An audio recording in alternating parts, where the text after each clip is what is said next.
اہل لغت اس کی کس طرح وضاحت کرتے ہیں۔ تمام کا بیان تو ممکن نہیں ہے، مفردات میں امام راغب میں جو بیان ہوا ہے وہ میں بتا دیتا ہوں، یہ بھی ایک اچھی لغت کی کتاب تسلیم کی جاتی ہے۔ وہ لکھتے ہیں کہ وحی کے اصل معنی جلدی اشارے کے ہیں، اور چونکہ اس لفظ میں سرعت کے معنی پائے جاتے ہیں اس لیے کہا جاتا ہے امر وحی، اور یہ وحی کبھی کلام کے ذریعے بطور اشارے اور تعریض کے ہوتی ہے، اور کبھی ایسی آواز کے ذریعے ہوتی ہے جو مرکب الفاظ سے خالی ہو، اور کبھی جوارے کے اشارے کے ذریعے، اعضاء کے اشارے کے ذریعے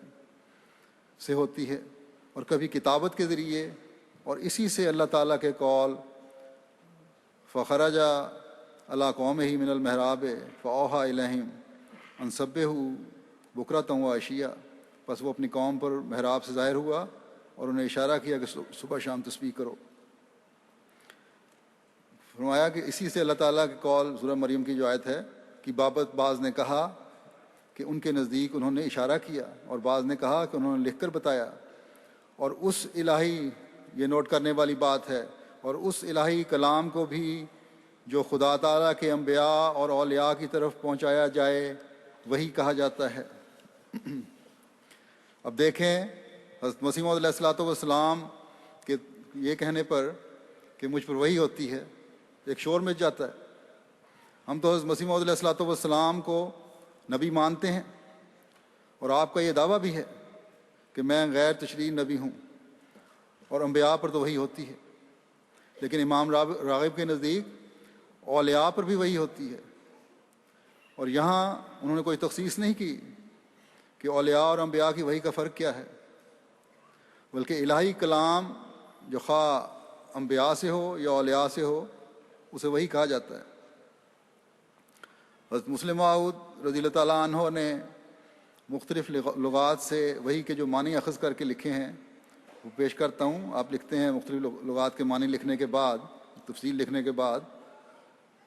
لکھتے ہیں کہ ان حوالہ جات سے معلوم ہوتا ہے کہ وحی کے معنی نمبر 1 کسی کام پر مبعوث کرنا، نمبر 2 دل میں بات ڈالنا، نمبر 3 اشارے سے بات سمجھانا، نمبر 4 کسی پیغامبر کی معرفت پیغام بھیجنا، 5 لکھنا، 6 دوسروں سے چھپا کر بات کرنا، 7 حکم دینا کہ ہیں۔ یہ جو ہے وہی کی مزید وسیع تعریف ہو گئی۔ اس وضاحت کے بعد ہم دیکھتے ہیں کہ خدا تعالیٰ قرآن کریم میں کن مواقع پر اور کن کے لیے اور کس کو وحی کرنے کا بیان فرماتا ہے، اور کس طرح کی وحی ہوتی ہے۔ قرآن کریم میں وحی کا لفظ بے شمار جگہ پر اور مختلف مواقع پر اور مختلف چیزوں پر، جن میں انسان کے علاوہ دوسرے جاندار بھی شامل ہیں بلکہ جمادات بھی ہیں، ان سب پر استعمال ہوا ہے۔ گو کہ عموماً انبیاء کے لیے استعمال ہوا ہے، لیکن دوسرے انسانوں پر بھی استعمال ہوا ہے، جیسا کہ حضرت موسیٰ کی والدہ کے معاملے میں خدا تعالیٰ فرماتا ہے کہ اذ اوحینا الی امک ما یوحی ان اقذف فیہ فی التابوت فاقذف فیہ الیم فلیلقہ الیم بالساحل یاخذہ عدو لی و عدو اللہ والقیت علیک محبۃ منی ولتصنع علی عینی۔ جب ہم نے تیری ماں کی طرف وہ وحی کی جو وحی کی جاتی ہے کہ اسے صندوق میں ڈال دے، پھر اسے دریا میں ڈال دے، پھر دریا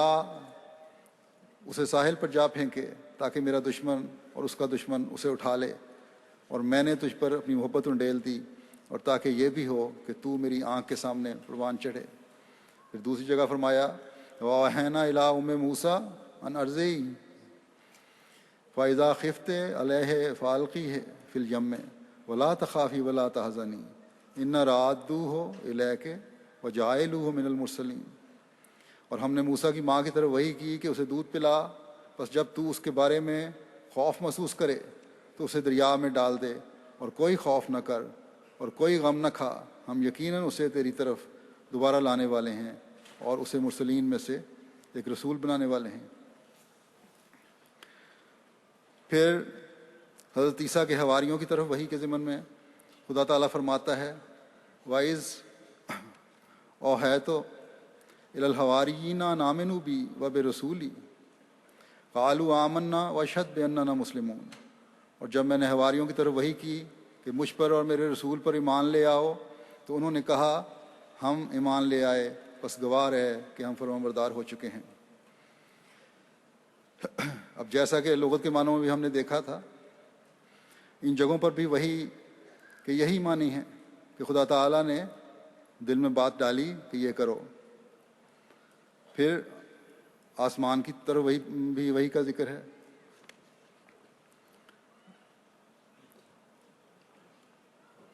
جیسا کہ فرمایا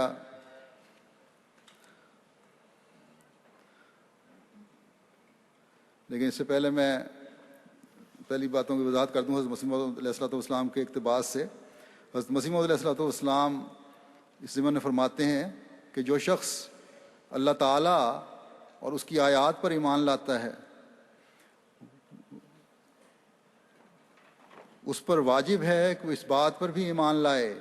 کہ اللہ تعالیٰ اپنے بندوں میں سے جس کی طرف چاہے وہی کرتا ہے، خواہ وہ رسول ہو یا غیر رسول، اور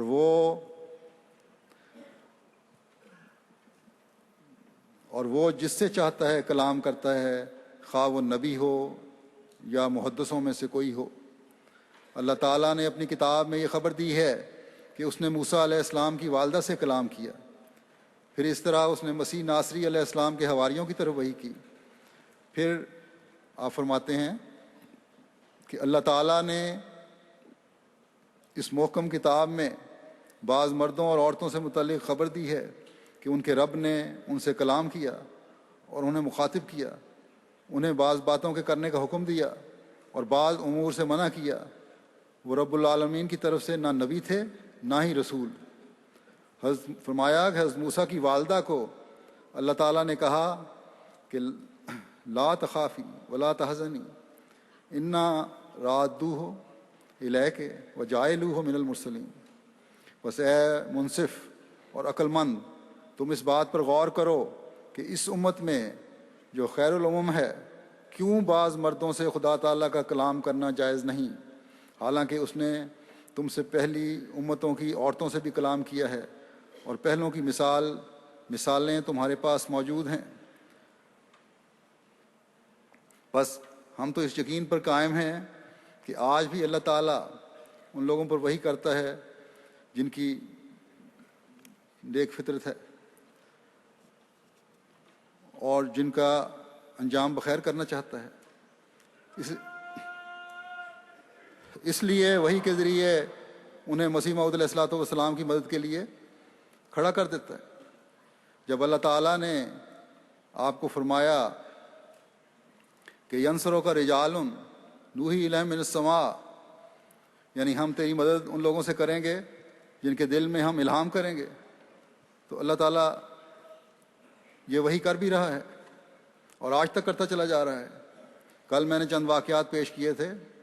بے شمار ایسے واقعات ہیں جو بعض شامل ہونے والے بتاتے ہیں کہ کس طرح اللہ تعالیٰ ان کی رہنمائی کرتا ہے۔ اب میں دوبارہ اس طرف آتا ہوں اس وضاحت کے بعد کہ جیسا کہ لغت کے معنوں میں ہم نے دیکھا ہے، ان جگہوں پر وحی کے یہی معنی ہیں کہ خدا تعالیٰ نے دل میں بات ڈالی کہ یہ کرو۔ پھر آسمان کی طرف بھی وحی کا ذکر ہے، جیسا کہ فرمایا فَقَضَاهُنَّ سَبْعَ سَمَاوَاتٍ فِي يَوْمَيْنِ فَأَوْحَىٰ فِي كُلِّ سَمَاءٍ أَمْرَهَا وَزَيَّنَ السَّمَاءَ الدُّنْيَا بِمَصَابِيحَ وَحِفْظًا ذَلِكَ تَقْدِيرُ الْعَزِيزِ الْعَلِيمِ۔ بس اس نے ان کو 2 زمانوں میں 7 آسمانوں کی صورت میں تقسیم کر دیا اور ہر آسمان کے قوانین اس میں وحی کیے، اور ہم نے دنیا کے آسمان کو چراغوں اور حفاظت کے سامانوں کے ساتھ مزین کیا۔ یہ کامل غلبے والے اور صاحب علم کی تقدیر ہے۔